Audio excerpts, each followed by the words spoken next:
Bismillahirrahmanirrahim. Alif lam ra. Tilka ayatul kitabil mubin.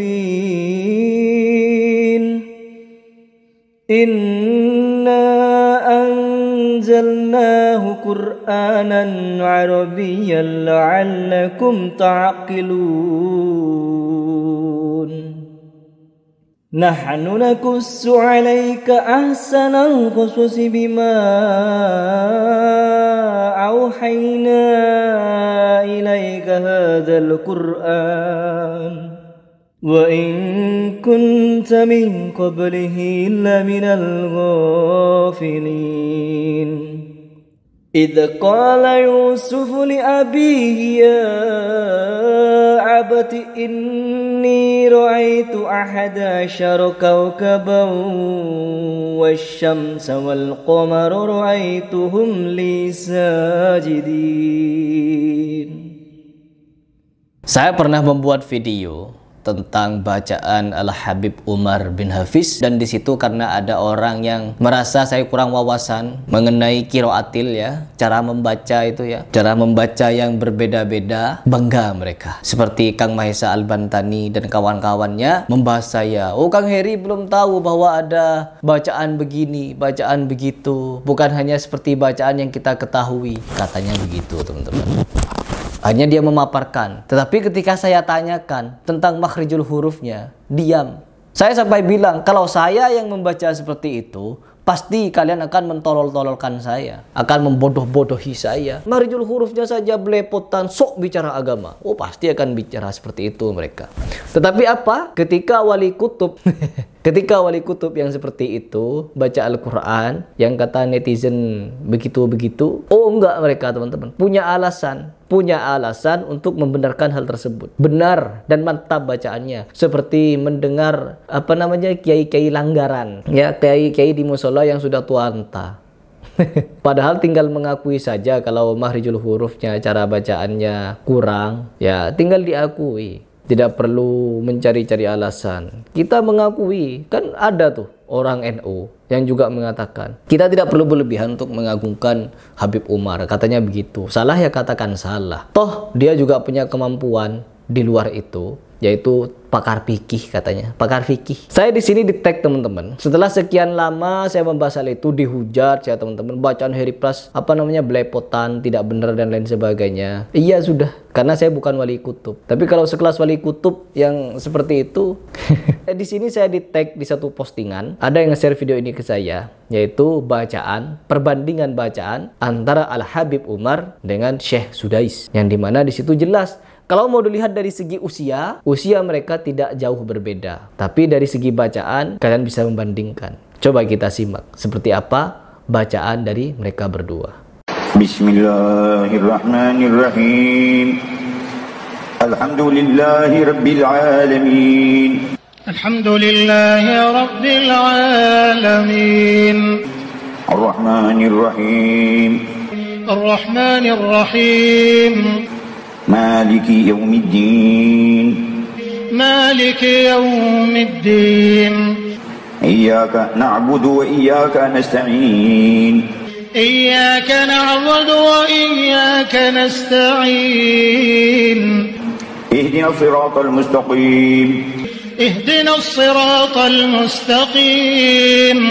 Nggak ngaji, berarti kamu ngaku ngaji Quran 30 juz. Celeng, berarti Wahabi mereka.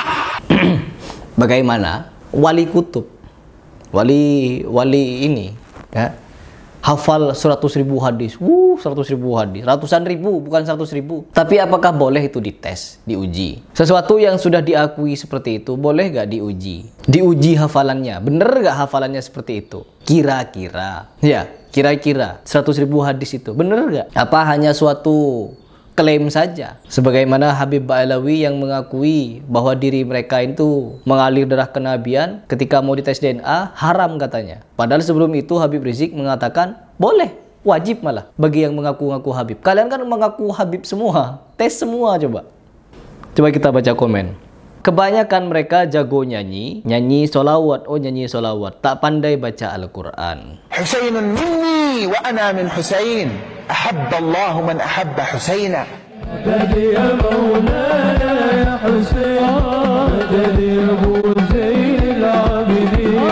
Madad madad madad madad madad madad madad ya Maulana Husain. Madad madad madad madad madad madad madad madad. احنا كمتصوفه ولسنا شيعة. بيقولوا علينا ان احنا عبدة الاضرحة.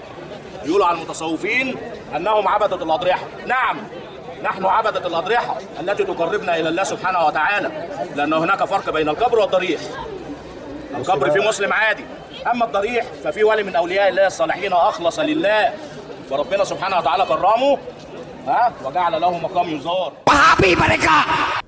Ya Allah, sedih sekali ada yang membandingkan keilmuan Habib Umar. Oh, keilmuan teman-teman. Demi Allah saya tidak redo dengan yang membuat video ini. Emang siapa antum? Kalau antum tidak redo, emang apa yang akan terjadi pada dunia? Apa yang akan terjadi pada Islam? Apakah ketidakredoan antum ini akan bermanfaat bagi umat? Gak ngaruh, ya? Gak ngaruh apa-apa, tidak redo dan lain sebagainya. Gak ngaruh pokoknya. Apalagi di bawah. Sangat tidak layak untuk dibandingkan, bukan levelnya. Barakallahu fiikum Syekh As-Sudais. Ya, dari segi bacaan ya teman-teman. Masya Allah, tajwidnya beda sekali sama Syekh Abdurrahman As-Sudais. Wallahu a'lam bishawab. Ya, orang yang paham tajwid, paham makhrijul huruf, ya pasti paham. Cuman mereka karena taklid kepada Al-Habib Umar, ini membelok-belokkan itu ya. Habib tapi ibadahnya banyak menyelisihi Nabi. Ya, Habib apa sih Habib? Kalau saya meyakini Habib itu tidak harus zuriyah Nabi. Tidak harus zuriyah Nabi Habib itu. Habib yaitu mereka adalah sebagai orang-orang Ba'alawi. Pokoknya mereka yang mengaku diri mereka Habib, ya sudah, mereka keturunan Ba'alawi, sudah itu. Keturunan Ba'alawi saja. Habib Umar dong is the best. Dengan suaranya yang khas, wajah yang benar-benar mendatangkan ketengan apa?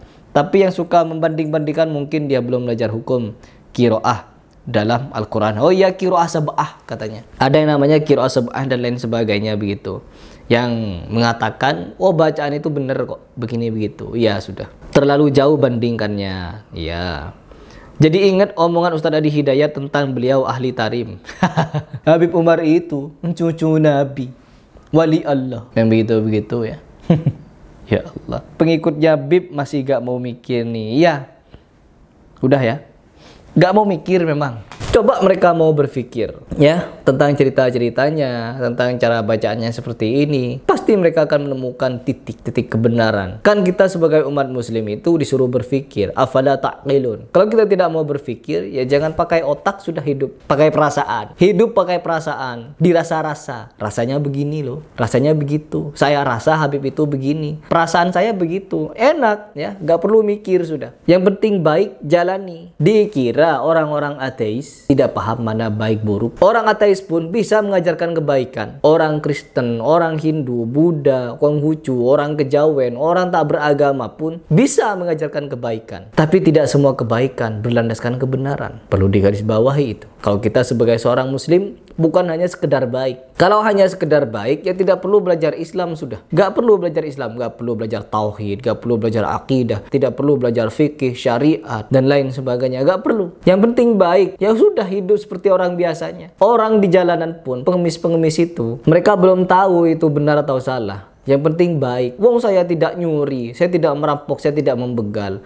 Lebih mulia minta. Kata Habib Hani Yahya Assegaf, ya, Hani Yahya Assegaf itu mengatakan, katanya merampok lebih baik daripada meminta, daripada mengemis. Itu kata Nabi katanya. Ya Allah, sampai keluar kalimat seperti itu. Memang benar, mengemis itu tidak diperkenankan, tidak diperbolehkan, tidak sama sekali benar. Apalagi di makam-makam keramat. Oh, di makam-makam keramat, di makam perwalian. Dikasih dulu, saya ikhlasnya masing-masing ya. Kuburan adalah sumber mata pencarian. Sungguh aneh, para penziarah dijanjikan keberkahan dengan kunjungan ke makam. Namun warga sekitar meminta kepada para pengunjung makam. Ya, aneh banget kan? Itu kenapa para akamsi tak ikutan minta keberkahan kepada makam, malah meminta kepada pengunjung. Sedangkan pemuka tokoh mereka sibuk membuat cerita-cerita agar banyak para pengunjung yang hadir ke tempat tersebut dengan maksud mencari keberkahan. Sadarlah wahai saudaraku, kami ingin menuju surga bersamamu. Kami mengingatkan kepadamu bahwa Rasulullah sallallahu alaihi wasallam bersabda, jika engkau memohon, mohonlah kepada Allah, dan jika engkau meminta pertolongan, mintalah kepada Allah. Allah bukan seperti pemimpin negeri yang jika meminta harus melalui menterinya, maka mintalah kepada Allah saja. Lah, dia malah qasidahan di kuburan.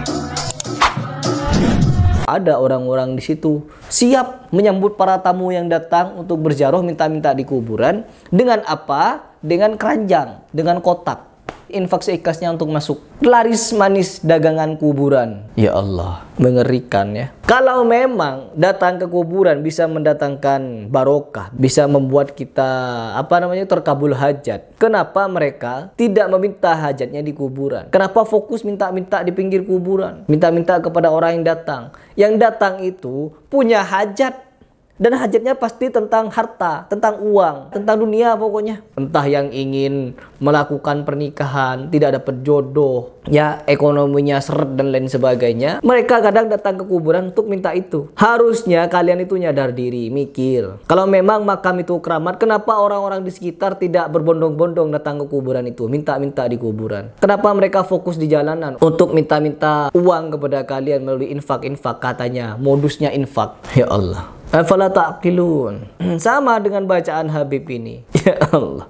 Mengerikan. Jadi mengerikan teman-teman. Tinggal kalian berpikir sudah. Kalau tidak mau pikir ya sudah. Gak usah dipikir. Dirasa saja seperti tadi. Perasaan. Ikuti perasaan. Ya Allah. Padahal Islam nyuruh kita berpikir. Enggak kalau mereka pakai perasaan.